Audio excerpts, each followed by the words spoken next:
कहानी मैं तुम्हें द्वारिका की उन गलियों से सुनाता हूं परीक्षित, जिन राजमहलों में सब कुछ था। खुशियों से भर गई द्वारिका।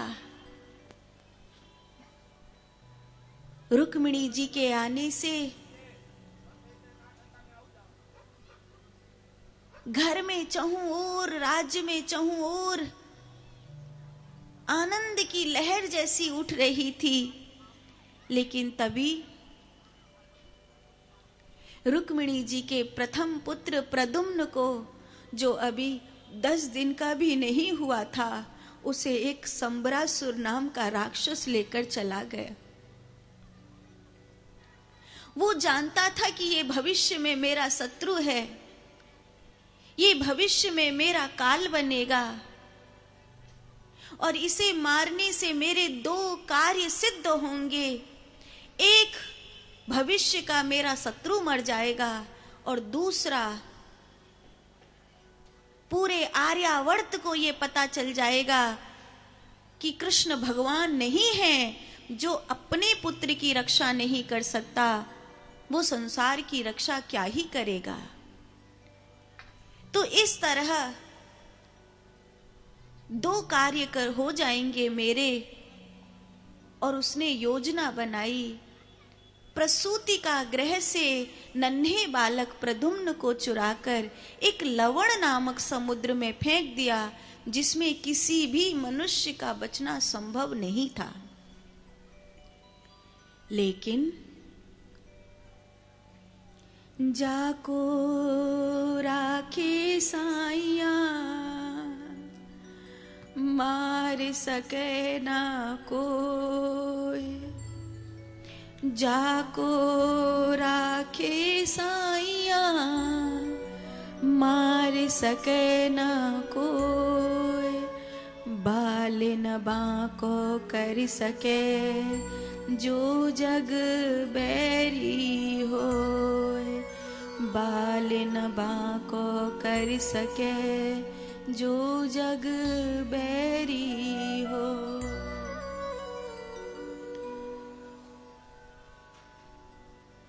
ऐसा पहले कभी नहीं हुआ था कि एक विशाल मछली पानी पीने के लिए सतह के ऊपर आई थी। शायद आपको ये बात पता हो कि मछली अक्सर पानी पीने के लिए पानी की सतह के ऊपर आती है। आपने वो गीत सुना होगा कि जल विच मीन पियासी, मोए सुन सुन आवत हासी। पानी के भीतर रहती है, लेकिन पानी पीने के लिए सतह के ऊपर आती है। मीन का, मछली का उदाहरण देते हुए वेदांत में साधकों को हमको समझाया जाता है कि बेटा, तुम परमात्मा से घिरे हुए हो। कैसे घिरे हुए हो? जैसे एक मीन, एक मछली पानी से घिरी हुई होती है, लेकिन मछली को पानी का पता नहीं होता। पर जब उसे पानी से निकाल देते हैं, तब वो कैसे पानी के लिए तड़पती है। ऐसे ही वेदांत में हमारे आचार्य हमसे कहते हैं कि तुम परमात्मा से घिरे हो, लेकिन तुम्हें पता नहीं है। पर जब तुम्हें भक्ति का ज्ञान होगा, तब तुम परमात्मा के लिए ऐसे तड़पोगे जैसे मछली पानी के लिए तड़पती है। यूं ही नहीं रोता है कोई। किसी को उसके होने का और उसके चले जाने का आभास हो गया है। उसके होने का और उसके चले जाने का आभास हो गया है। यूं ही नहीं रोता है कोई, यूं ही नहीं बिलखता है कोई।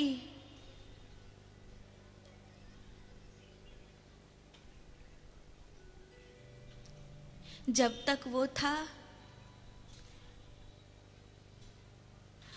जब हरि था तब मैं नहीं, अब मैं हूं हरि नाय। जब तक वो था मैं नहीं थी,